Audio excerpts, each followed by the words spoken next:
E mais uma segunda-feira, às 19h30, aqui no Pode Escutar, Pode Falar. E mais um assunto sugerido por vocês. E eu tô adorando a interação de vocês, hein, gente? Continuem. Continuem, porque assim, os assuntos que vocês me pedem, eu vou atrás dos melhores profissionais, dos que têm expertise no assunto, autoridade no assunto. E aí eu faço esse convite e aguardo ansiosamente pelo aceite. E hoje não foi diferente. E o assunto é alergia alimentar. Olha que assunto que realmente mexe com o coração, com a cabeça de todo pai, de toda mãe que vê que seu filho pode ter uma alergia a qualquer ingrediente ou a qualquer alimento que ele possa ter ingerido e ter causado ali uma alergia. E para falar comigo, esse super tema, uma autoridade no assunto, uma gastropediatra, a doutora Gabriela Tomás. Muito obrigada. Boa noite, Izzy. Boa noite, gente. Difícil, um tema super assim, um tema que eu adoro falar, mas um tema que a gente vai falar aqui a noite inteira, madrugada, meses, porque tem muitas nuances no tema da alergia alimentar e tem muitos sintomas, tem muitas variações. Mas é um tema que é muito legal de falar e que tem muitos mitos, tem muita coisa para Muito. ser desmistificada. Então, é realmente muito importante. Eu acho que tem muita coisa aí para a gente falar e a gente tem muita coisa aí para a gente desvendar ainda também nesse Verdade. tema. Verdade, doutora. E eu espero que a gente consiga essa noite falar pelo menos ali, né, um pouquinho e Com levar a certeza. informação dos principais, das principais É sim. nuances desse grande tema de fato.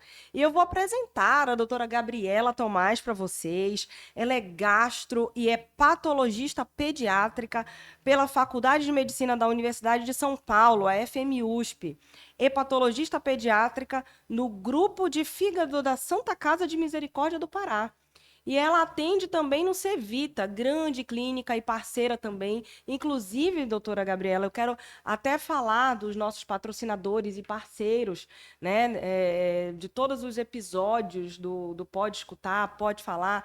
A Clínica Audionorte Saúde. Lá você encontra diagnóstico audiológico, tanto para criança, adulto, público idoso também, e a reabilitação auditiva, qualquer tipo e grau de perda de audição, nós vamos ter a melhor solução para você também. Consultas e terapias fonoaudiológicas também na Clínica Audionorte Saúde. Lenoca Confeitaria, já encomendou seu ovo de Páscoa? Tá chegando.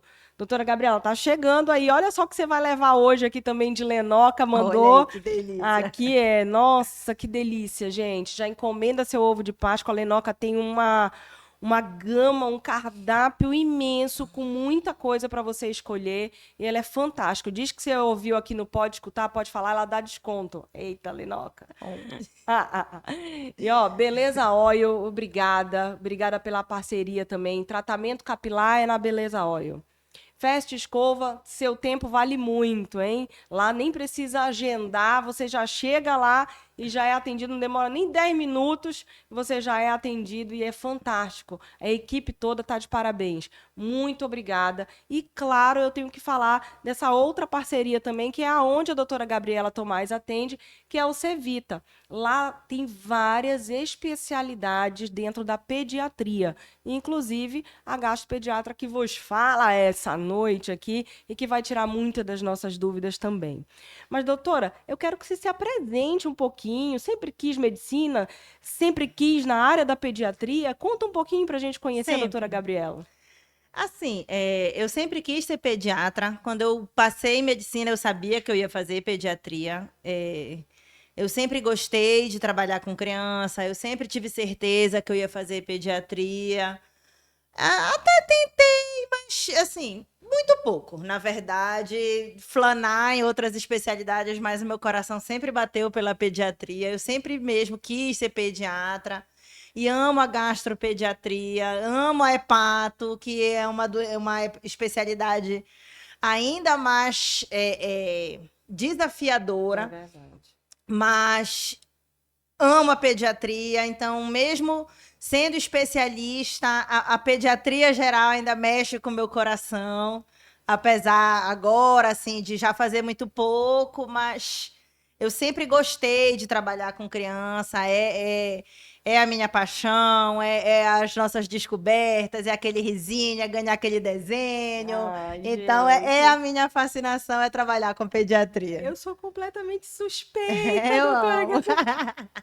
Não é à toa que o Pode Escutar, Pode Falar, só fala de desenvolvimento infantil. Porque realmente, para mim, eu falo, a principal fase do ser humano é a É infância. verdade, é Não é verdade. verdade? Então, é o que constrói tudo, É. minha amiga, não é? Então, é na infância que a gente precisa realmente colocar todos os nossos conhecimentos e o nosso olhar e a nossa paixão, o nosso amor é na infância. Então, vamos lá. Doutora Gabriela, muitas perguntas vêm aqui. Mas a primeira delas, para a gente começar entendendo melhor esse assunto, é o que é uma alergia alimentar? Uma alergia alimentar é uma hipersensibilidade, ou seja, é uma reação de hipersensibilidade do corpo a um determinado estímulo, no Certo. caso, a um alimento. Então, pode ser que seja um alimento que já tinha sido exposto a essa criança, ou pode ser um alimento que tenha sido a prima exposição que a gente fala. Então, tanto pode ser uma prima exposição, ou pode ser de um alimento que já tinha sido comido. Porque às vezes diz, mas ele já comia antes. Uhum. Então, o que é alergia alimentar? É uma hipersensibilidade, é uma reação a uma exposição a um alimento que podem ter várias reações de acordo com o corpo da criança, com o organismo da criança. E tem uma idade mínima, assim, para Não, iniciar isso? Não. Pode não tem. nascer, doutora Gabriela, já com. Normalmente, assim, pode nascer não, mas já a partir de uns 15, 20 dias já pode se manifestar. Então, no nascimento, não. Mas já desde muito novinho pode acontecer, mas não tem um limite máximo. Então, não tem um limite mínimo, assim, dificilmente vai nascer com alergia. Ah, Mas pode ser que uma criança já é mais difícil. Mas pode ser que venha desenvolver uma alergia alimentar já numa fase mais tardia. Não é o mais comum, mas pode acontecer. ou seja, pode ser tanto bem cedinho, dias Pode. depois do nascimento, quanto também É. mais para frente, tipo 5, 6 anos de Só que no idade. nascimento tem exposição a poucos alimentos, né? É, mais pelo Mais pela dieta da mãe. da mãe. Mas pode ser desde o nascimento até numa idade mais tardia, que não é o mais comum, mas pode acontecer. Perfeito. Doutora, e quais são os sinais e sintomas para as mães ficarem alertas de que o filho pode ser que tenha uma alergia alimentar? Primeiramente, a gente tem que dividir a alergia alimentar em duas fases, assim, em dois tipos. Existe a alergia alimentar IgE mediada, que vai ser principalmente tratada pelo alergista, que vai dar manifestações respiratórias, manifestações cutâneas, e existe a IgE não mediada, que vai dar manifestações gastrointestinais. E aí que vai dar sangue nas fezes, que vai dar diarreia, que vai dar vômitos. Então, esses dois tipos de alergia alimentar. Numa criança muito pequena, a maioria dos casos, às vezes, são IgE não mediada. Então, são sangue nas fezes, é uma criança que não ganha peso, é aquela criança que a gente está lutando ali com peso, que ela não ascende no gráfico do peso. Então, são sinais que a gente tem que avaliar, que o gastropediatra vai avaliar, mas no caso do pediatra, porque a criança ela vai passar pelo gastropediatra de cara, mas ela vai passar pelo pediatra. Então, o que o pediatra vai avaliar? Sangue nas fezes é uma criança que pode ter uma diarreia que não melhora, ela tem uma diarreia crônica, é uma criança que precisa ser avaliada. É uma criança que vomita e que perde peso. Porque existem crianças que vomitam e que não tem nada, mas é uma criança que vomita que está incomodada.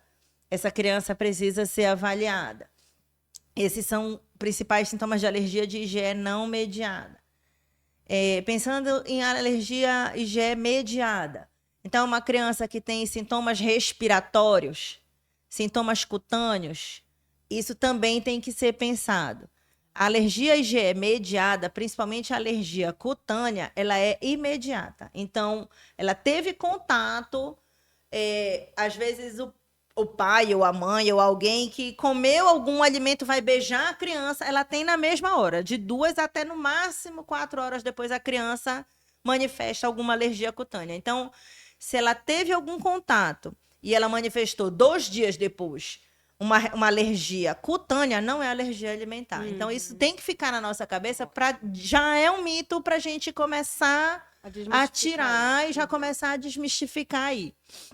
Então, o que é que eu tenho que pensar quando eu acho que é uma alergia alimentar? Principalmente em crianças pequenas. Sangue nas fezes, vivo, sangue visível, sem ser sangue, pedido de exame de sangue, sangue oculto nas fezes, mas sangue visível nas fezes, vômitos incoercíveis. Então, vômitos incoercíveis, sangue nas fezes, alergias cutâneas, quadros respiratórios, infecções de repetição. Asma é uma criança que o tempo todo tem quadros respiratórios de repetição, é uma criança que tem que ser ligado um alerta para uma alergia alimentar. Olha só.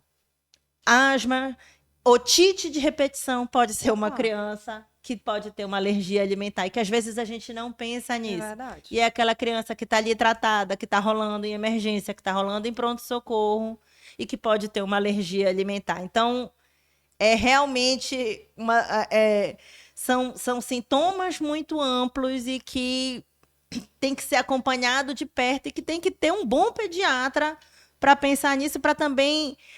É um limite muito tênue entre não achar que tudo é alergia, mas também não deixar perder esse time de não tratar uma criança. Perfeito. E aí, às vezes, fica dando antialérgico não sei quanto tempo, né, para criança. Ou pior, tratando com antibiótico. É verdade.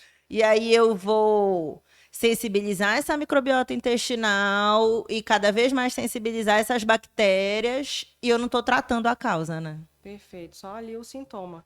Então, doutora, e como é que a gente chega no diagnóstico? Como é que essa criança vai ser avaliada para chegar no diagnóstico de que tem alergia alimentar? Pois é. Uma alergia IgE mediada, eu consigo fazer um exame e consegue vir positivo, mas não existe um diagnóstico específico para alergia alimentar, que é o nosso principal desafio, que é o mais difícil, tanto para os alergistas, para os gastropediatras, para os pediatras, porque não tem um exame específico. Eu vou fazer, vai dar positivo, vai vir alergia, diagnóstico de alergia alimentar. Porque mesmo o exame de alergia, o que é que ele me diz? Se aquela criança tem predisposição a ter uma alergia alimentar. Então, mesmo o exame de IgE, a gente tem que ter cuidado, porque quando é uma criança que é muito alérgica, que a gente chama de uma criança atópica, se ela está numa crise alérgica, se ela está numa crise de asma, se ela está numa crise de dermatite atópica, eu tenho que ter cuidado, porque se ela está em vigência de alergia, pode vir positivo para várias coisas e não necessariamente ela vai ter alergia a tudo isso. Então, a gente tem que ter cuidado. De alergia alimentar múltipla é muito rara. Então, isso também tem que estar na cabeça de todo mundo. Não que ela não exista, ela pode acontecer. Mas o principal diagnóstico é pelo teste de provocação. E como é feito isso? Faz o teste de provocação. Depois disso, eu tiro, melhora, eu volto, piora. O que é muito angustiante para a família, para as mães, para os pais, para quem acompanha essa criança. Mas como é que eu vou dar uma coisa que vai fazer mal para essa criança? Por isso que tem que ser feito no ambiente hospitalar, que tem que ser feito pelo médico, porque é até perigoso. Tem que ser acompanhado. Tem que ser acompanhado. Esse é o teste de provocação.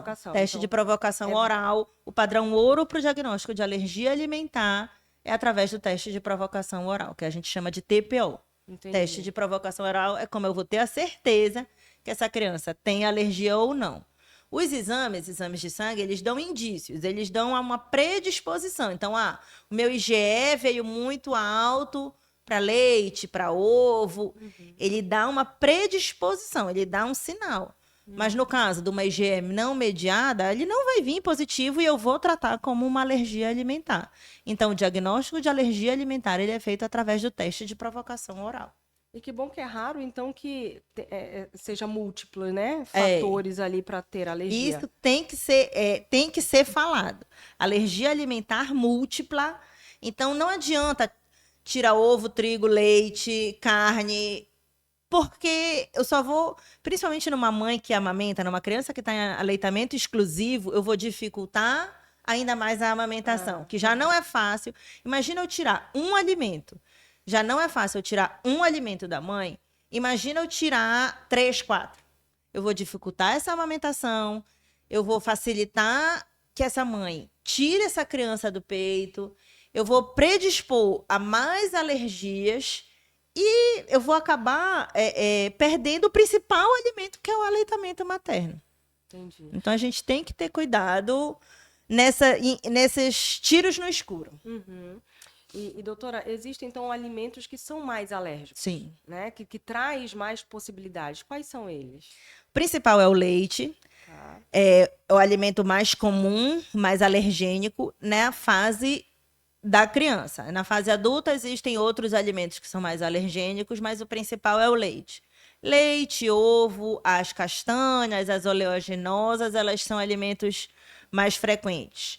Hoje já tem alguns estudos da banana, que também é um alimento mais alergênico. Tomate, os alimentos com agrotóxicos. Então, tomate, morango, abacaxi, eles são alimentos mais alergênicos. Mas, principalmente, leite, ovo, as oleaginosas e a banana. São os alimentos mais alergênicos. E aí, os corantes, os conservantes, pelo conjunto todo, né?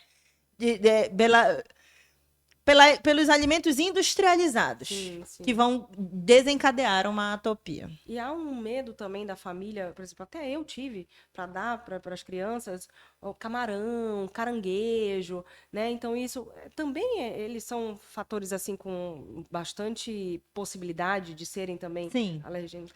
Também. Existe também, assim, existe um medo, eu dou logo o ovo, eu espero, dá logo. Existe uma coisa chamada janela imunológica. Então, lógico, a partir dos 6 meses de vida, tá? A gente não dá nenhum outro alimento antes do 6º mês. Mas, a partir da introdução alimentar, a gente já deve dar todos os alimentos que não sejam industrializados para a criança. Então, não se deve tardar a introdução de um alimento com medo da alergia. Principalmente o ovo. Tem muito medo, tem muito mito em torno do ovo. Então, eu posso dar logo o ovo, eu dou só a clara, eu dou só a gema, isso já caiu por terra. Dá o ovo e dá a clara, dá a gema. Não precisa ter esse medo do ovo. Aproveita essa janela imunológica. O que é isso? Eu estou aproveitando a chance dele ter menos alergia, que é por volta do 6º mês. Então, para estimular esses alimentos, para oferecer esses alimentos e para ver se ele vai ter alguma reação. Uma criança que tem alergia à proteína do leite, isso também é importante a gente falar, a proteína do leite é diferente da proteína da vaca, a proteína da carne. Então, a proteína do leite de vaca é diferente da proteína da carne. Tá. Mas o leite não vem da vaca, a carne não vem da vaca? Sim, mas são proteínas diferentes. A carne tem um potencial alergênico muito baixo. Então, se eu diagnostiquei, se eu fiz um TPO, e se essa criança tem uma alergia à proteína do leite, eu não preciso tirar a carne da dieta materna e nem dessa criança. Então, quando eu for introduzir, quando chegar na fase de introdução alimentar, eu posso introduzir a carne sem medo para a criança e eu não preciso tirar a carne da dieta materna. Por quê? Primeiro, porque a alergia alimentar múltipla é rara e porque a carne tem um potencial alergênico baixo. Então, não tem necessidade de tirar mais um alimento sem eu ter comprovação nenhuma de que essa criança vai ter uma alergia. A não ser que eu diga, não, quando eu como a carne, ele passa mal. Quando essa mãe come a carne, ele tem sintomas gastrointestinais, ele tem sangramento, ele tem vômito. E aí a gente vai programar um TPO. Mas pelo diagnóstico de alergia ao leite, não se tira a carne, apesar de vir do mesmo animal. porque são proteínas diferentes. Perfeito. E essa janela da imunidade foi muito legal você ter falado sobre isso, doutora, porque assim, é o que eu vejo agora, os dois já, né, um já está com 2 anos, outro 5 anos, mas em época de introdução alimentar, a gente vai conversando com muitas mães, né? Ah, já dei isso, já dei aquilo, já dei aquilo. E eu lembro assim que quando eu dei frutos do mar, que foi algo que eu só meio que dei uma prolongada, eu acho que eu dei 1 ano de idade por aí, e todo mundo já me achou assim, tá louca? É muito cedo, você tá vendo? Com 1 ano de idade. E tinha amigos que o filho já estava com 3 anos e nunca tinha provado nenhum fruto do mar. Com esse receio, né? Então, assim, quanto antes, então, der, melhor.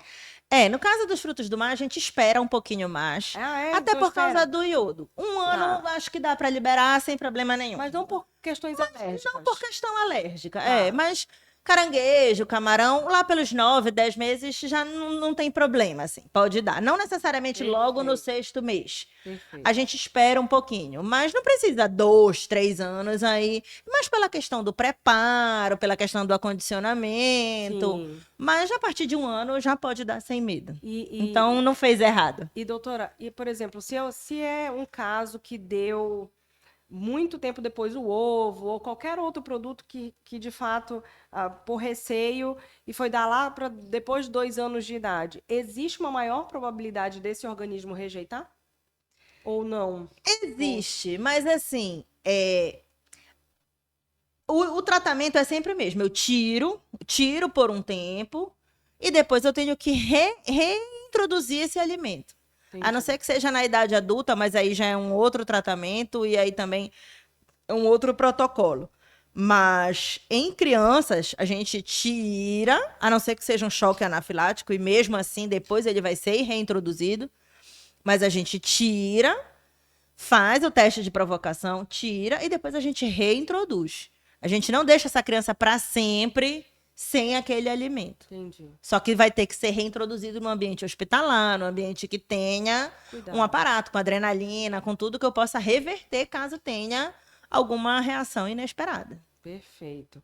E, doutora, eu sei que pode ser outra linha tênue aí, né? É a questão da alergia alimentar e da intolerância, né, alimentar. Qual é a diferença entre essas duas? Na verdade, não é uma linha tênue. Essa é uma coisa que a É? gente É gosta de bem... falar, que é uma Opa! delícia. Então, bora. Então, assim, a alergia alimentar, ela tem sintomas clássicos. Tá. A intolerância só tem sintomas gastrointestinais. E a intolerância, ela já começa numa criança um pouco mais velha. A intolerância alimentar, ela acontece pela deficiência de uma enzima. Então, pelo glúten ou pelo leite, o que é que acontece? A gente já nasce com as enzimas que vão quebrar e que vão metabolizar o glúten, que vão metabolizar a lactose. A gente já nasce com essa produção no nosso corpo. Quando a gente já nasce, a gente já tem essa produção. Tá. E essas enzimas, elas vão diminuindo de acordo com o tempo. Então, o que é que acontece? Eu nunca tive intolerância à lactose e a partir de agora eu comecei a ter. A gente começa a ouvir cada vez mais isso. É verdade. Por que antes eu não tinha? Por que antes o meu filho comia e agora ele... Todo mundo fala depois de velho. Depois é de isso? velho. Mas é depois de velho, porque a enzima começou a diminuir a quantidade de estoque. Começou a diminuir o estoque. Aquele estoque foi usado. Como ela não é produzida durante o tempo, a gente já nasceu com aquela produção e aquele estoque vai diminuindo. Então, a intolerância não acontece em crianças pequenas. Então, quando a criança chega e a mãe diz, porque ela teve intolerância à lactose quando ela nasceu, não, eu já sei que ela teve alergia. Então, acaba que não é uma linha tão tênue assim. Entendi. É porque muitos confundem mesmo. É porque muitos confundem, até porque, assim, não é obrigação da mãe saber essa diferença, mas é obrigação do pediatra, é obrigação do gastropediatra, é obrigação do alergista saber essa diferença e deixar muito clara essa diferença. Essa diferença a gente tem que falar no consultório. E você tem que dizer que alergia alimentar, ela pode dar sintomas graves. O que é que eu tenho que fazer quando eu tenho sintomas de alergia alimentar? Se eu tenho uma alergia alimentar, que é IgE mediada, que pode dar um choque anafilático, eu tenho que andar com uma caneta de adrenalina, o que é que eu tenho que fazer? Que eu tenho que agir rápido. A intolerância alimentar, eu tenho que agir rápido porque ela vai vomitar, ela vai ter uma diarreia, são outras coisas.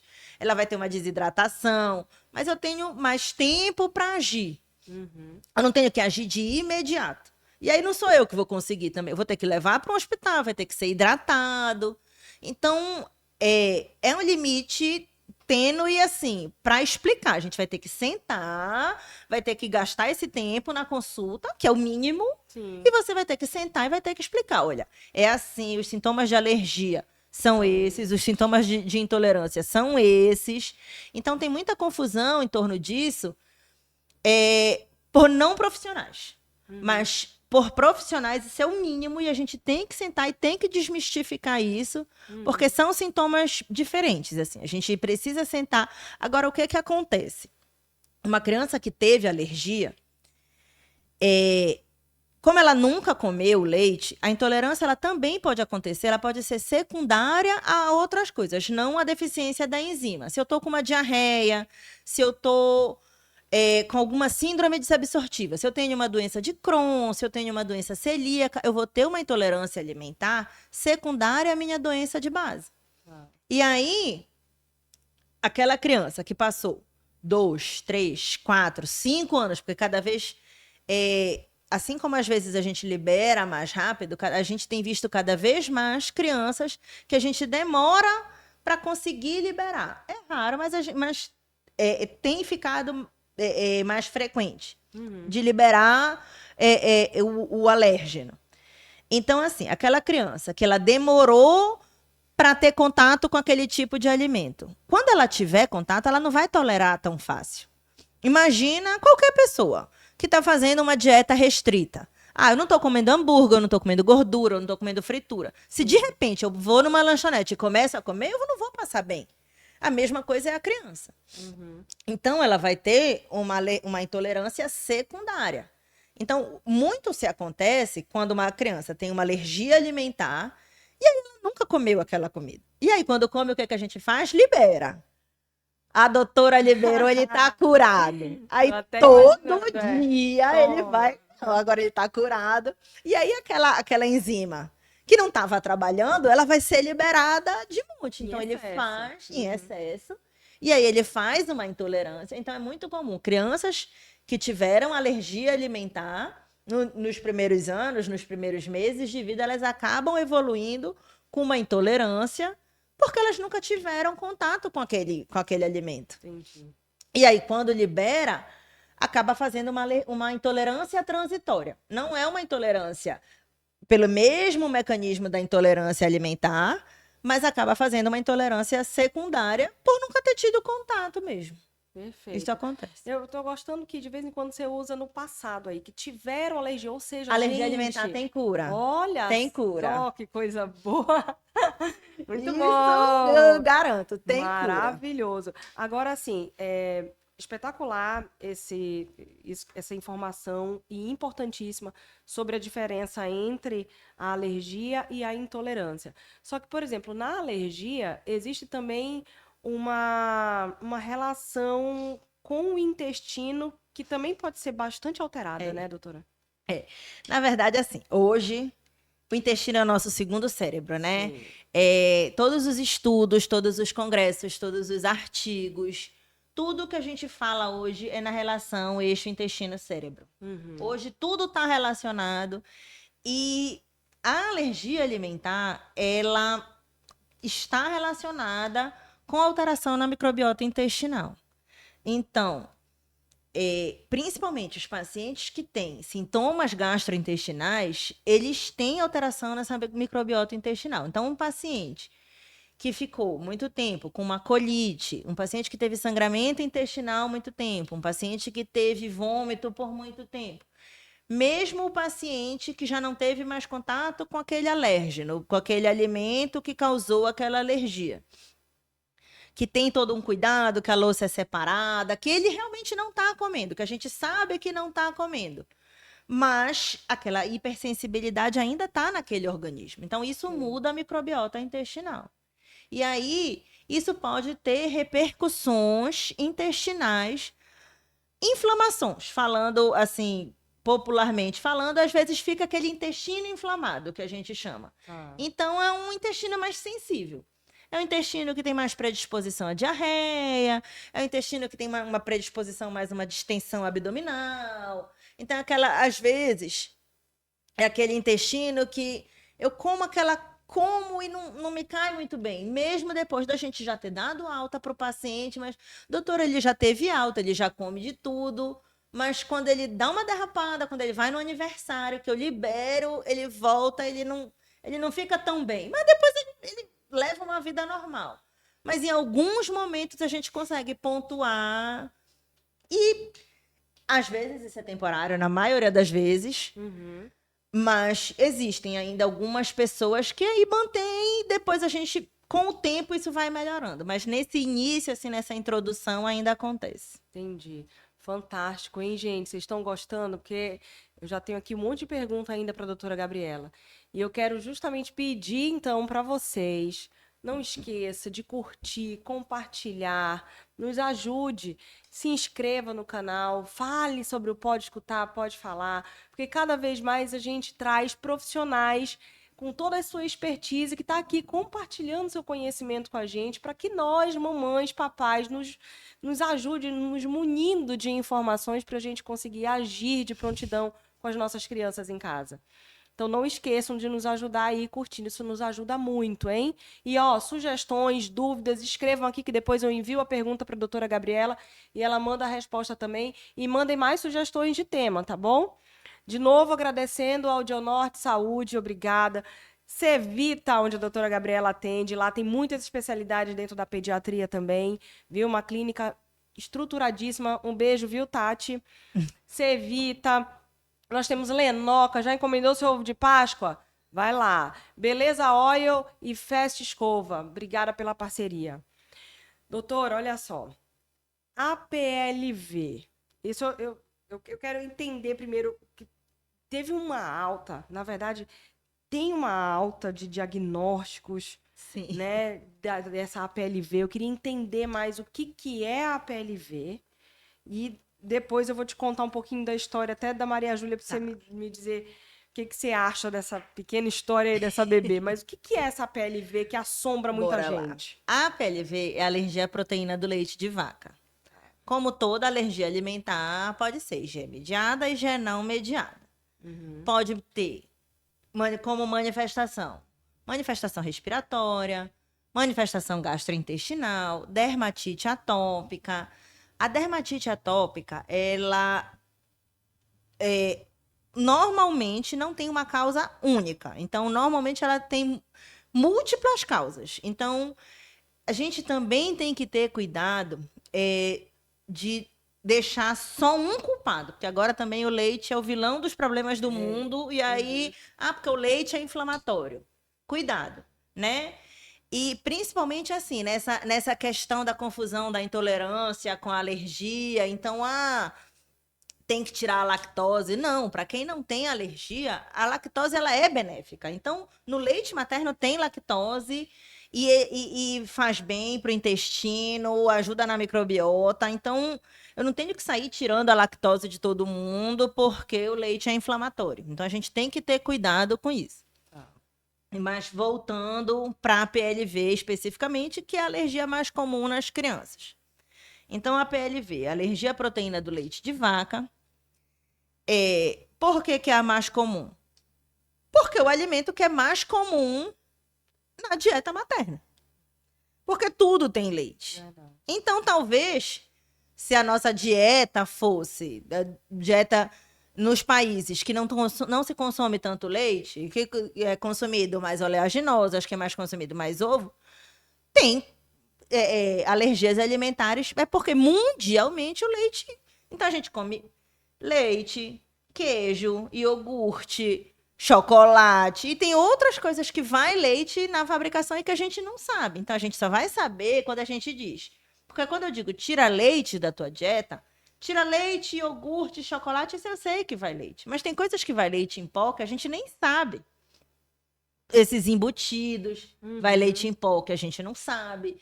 Então, uma mãe de uma criança com a PLV, ela primeiro que ela começa a ler todos os rótulos. Ela aprende a ir no supermercado e ler rótulo de tudo. Até do lenço umedecido, da fralda descartável. Por que que tem leite em pó na fralda descartável? Não sei. Mas tem fralda descartável que tem leite em pó.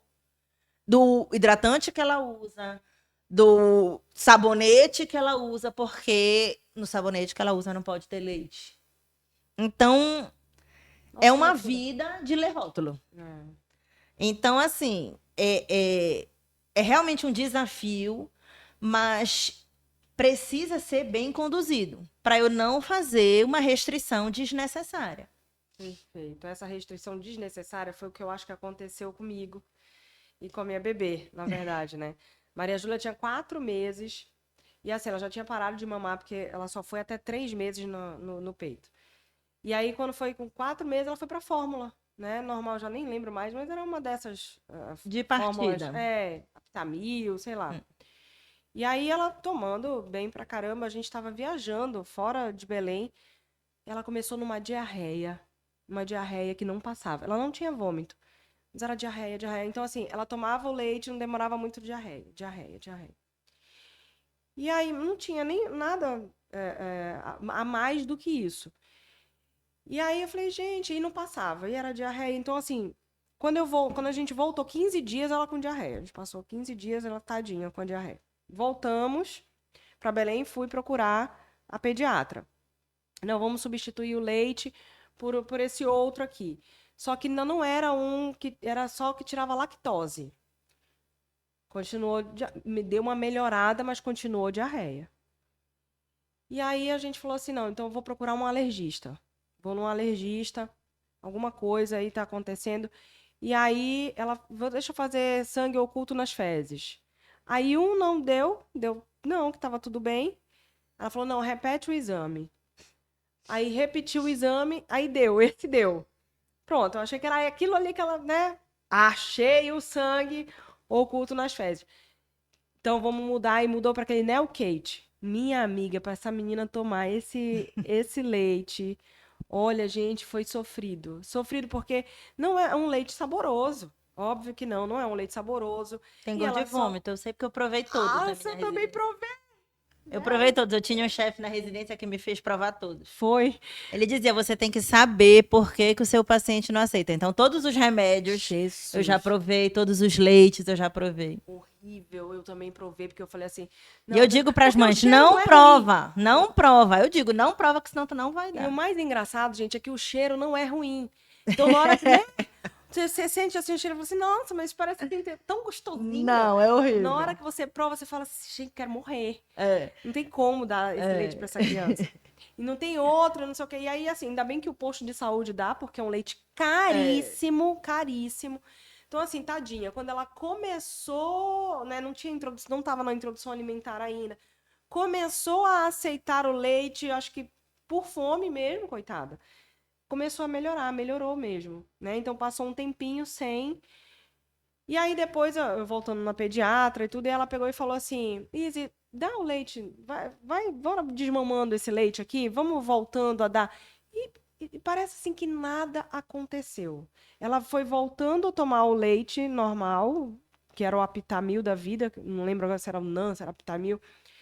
E ela ficou super bem, passou. Então, ficou com essa diarreia muito tempo, essa mudança de leite que melhorou, mas a volta também que, né, rápido. que foi rápido, e ela não teve mais esses sintomas, sabe? Então, mas ela foi diagnosticada, na época eu fiquei apavorada, porque lá em casa eu falo que eu sou quase a vaca, porque assim, eu amo tudo de leite lá em casa. Então, assim, eu falei, gente, e agora, né? Se ela tiver a PLV. Então, assim, até hoje eu nem sei o que foi que aconteceu. Primeiro, assim, não sabemos, né? É muito fácil, é uma delícia a gente ser médico do dia seguinte. É uma delícia a gente ser médico de papel. Mas a vida não é assim. Então, pode ser que ela tenha tido, sim, uma alergia à proteína do leite. Até porque a alergia tem cura. E como é que eu faço? Eu tiro, melhora, volta, piora. Então, só que eu tenho que tirar. Então, assim, tinha uma alergia, tinha uma diarreia. E aí, pode ter feito uma diarreia. Primeiro, concordo em ter tirado primeiro a lactose, porque se ela tinha uma diarreia, eu tiro a lactose porque às vezes ela fez uma intolerância transitória. Quando a gente está com diarreia, a gente não fica tomando muito leite. Então, fez uma intolerância transitória pela sensibilidade da mucosa. Não melhorou. A diarreia não melhorava. É uma criança de 4 meses que o único alimento dela é o leite, que já não mamava. Então, assim, o diagnóstico de alergia alimentar a gente não faz pelo sangue oculto. É sangue visível. Até porque uma criança que está com diarreia pode vir sangue oculto positivo nas fezes. Então, uma criança que tem um dente nascendo pode vir sangue oculto positivo. Uma criança que está com diarreia pode vir sangue oculto positivo. Uma criança que tem constipação pode vir sangue oculto positivo.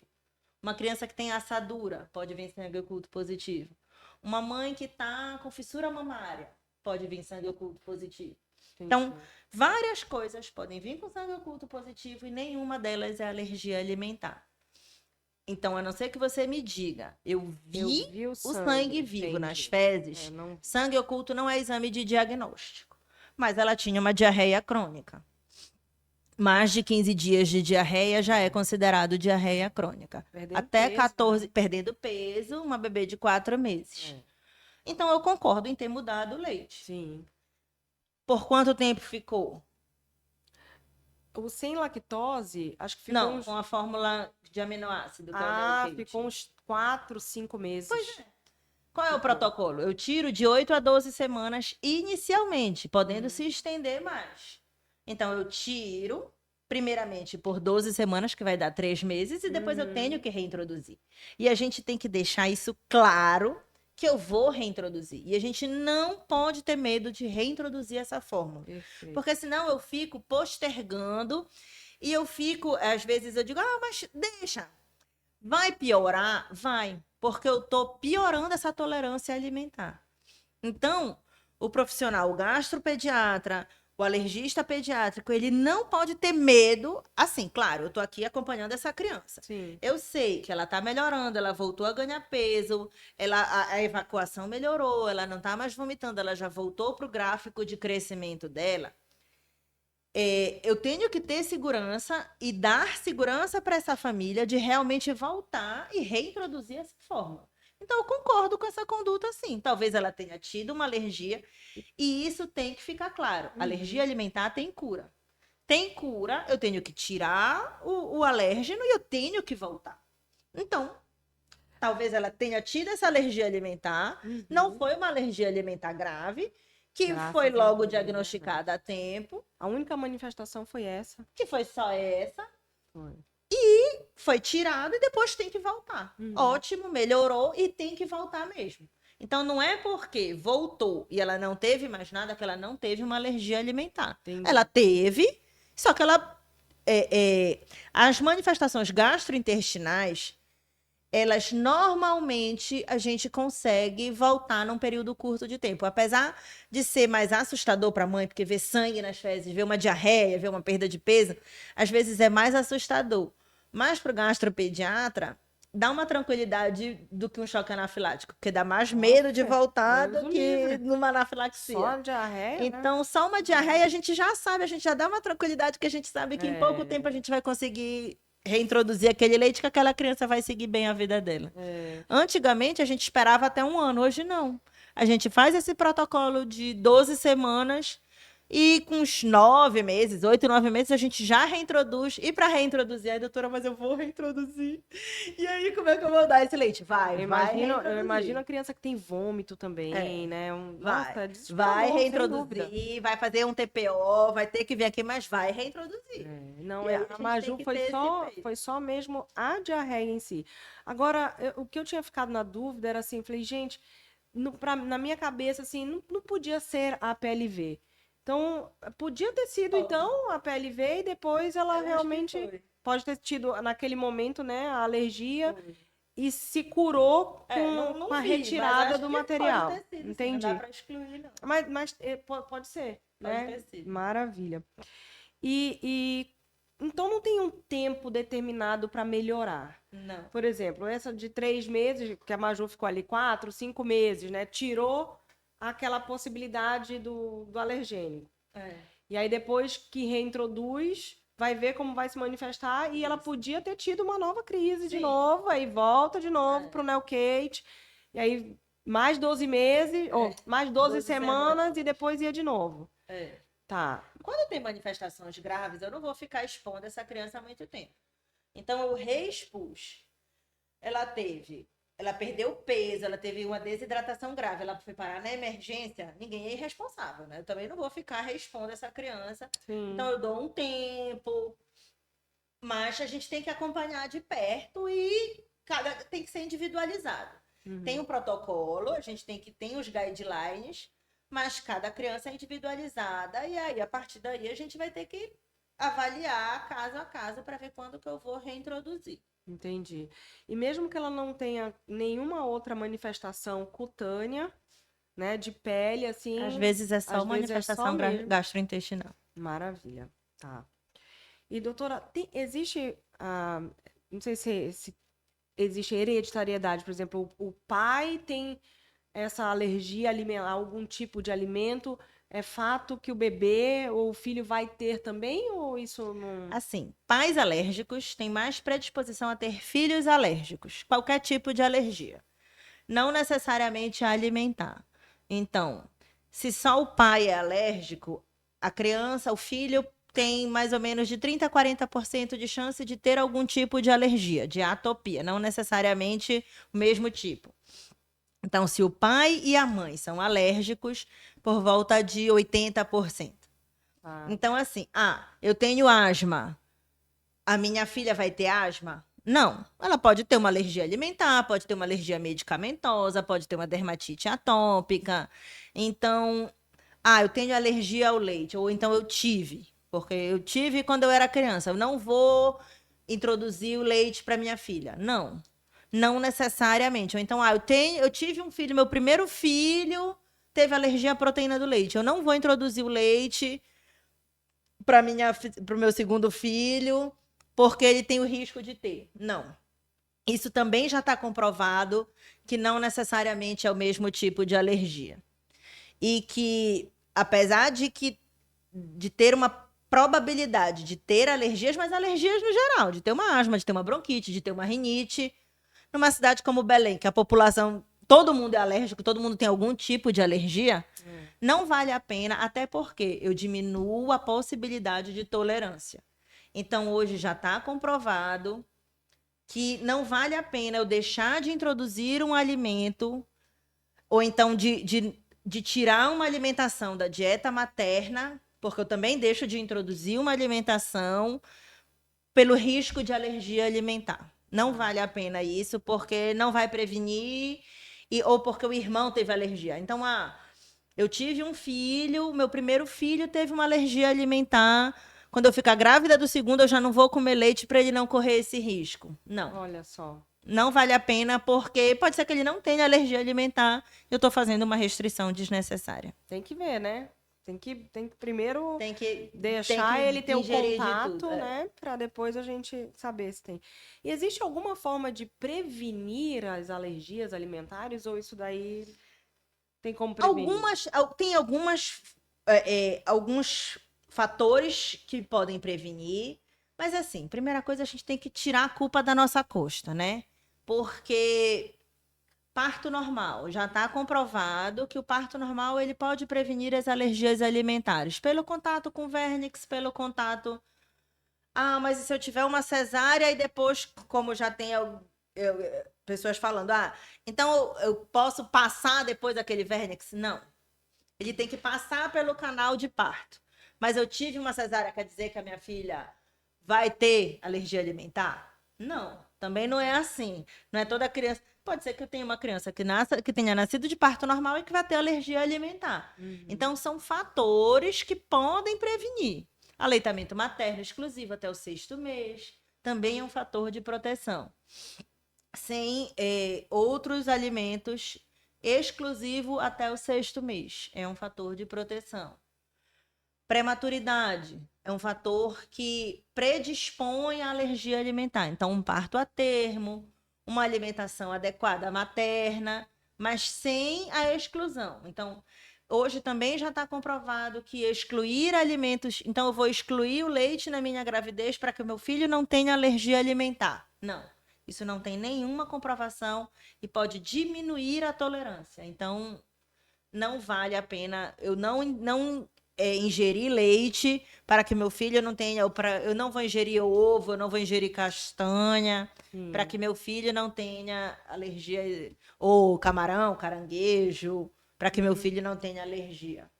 Então, isso não é uma forma de prevenção, Não. né? Formas de Fique claro. prevenção: aleitamento materno, parto normal, parto a termo. Maravilha. Mas assim, são fatores que podem prevenir. Isso não quer dizer que se eu não tiver um parto normal, que se eu não tiver, eu não consegui amamentar, eu tive uma doença, eu tive pouca produção, eu tive por algum momento, por algum motivo eu tive que, então meu filho vai ter mais predisposição a ter alergia alimentar? Talvez, mas talvez não. Então, eu acho que a principal coisa também, eu acho que cabe também ao pediatra tirar um pouco da culpa da mãe, né? Porque senão, quando a gente começa também, ela já vem, ai, doutora, porque eu não amamentei, ele vai ter alergia, eu não tive parto normal, eu não tive.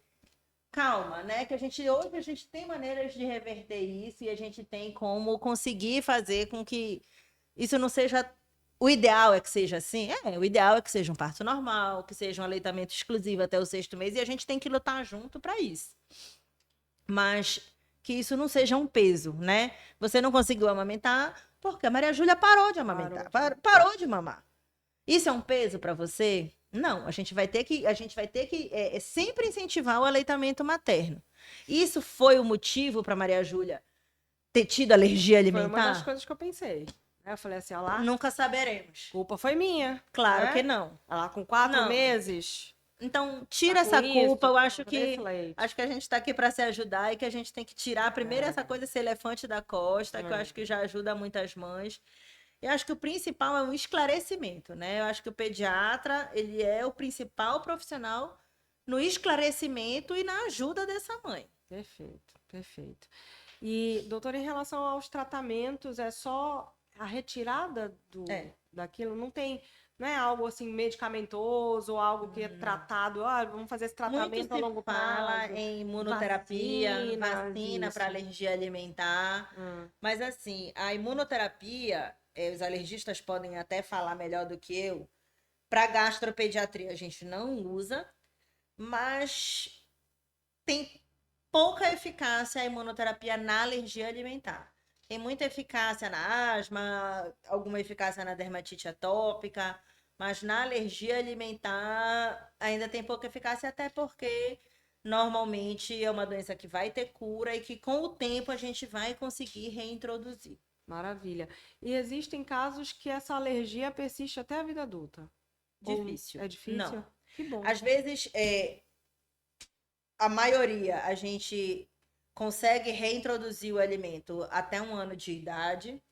Hoje, por volta de 30% a 40% até os 3 anos de idade e 90% até os 5 anos de idade.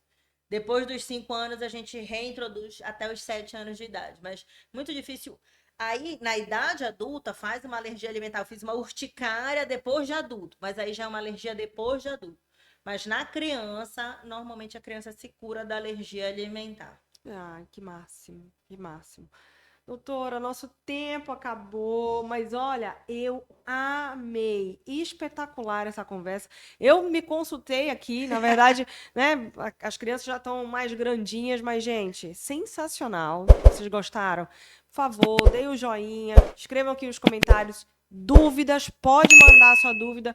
Eu envio a pergunta para a doutora Gabriela. E a doutora Gabriela manda a resposta para a gente de prontidão, viu? Então, por isso que, mais uma vez, eu te agradeço. Obrigada por tanto conhecimento compartilhado nessa noite, para munir de informações, né, a todos os nossos telespectadores aqui do Pode Escutar, Pode Falar. E foi uma honra ter você aqui dividindo esse assunto tão legal de se falar e tão importante da gente levar essas informações e esse conhecimento para quem está em casa nos assistindo. Obrigada, Izzy. Obrigada pelo convite. Obrigada pela oportunidade de um assunto que eu adoro e que eu podia ficar aqui falando. Podem mandar as perguntas. É muito legal falar de alergia alimentar. Eu acho que é importante a gente esclarecer, a gente tirar as dúvidas, a gente tem que estar junto. Eu falo sempre para as mães que a gente está no mesmo time, a gente não está em times opostos. Então, a gente está no mesmo barco, a gente está no mesmo time e que a gente está jogando junto. Então, obrigada pela oportunidade e muito E obrigada. até a próxima, Até a doutora. próxima. Até a próxima. E ó, você não se esqueça, hein? Lembre-se, em cada som há uma história para ser ouvida e compartilhada. Até a próxima.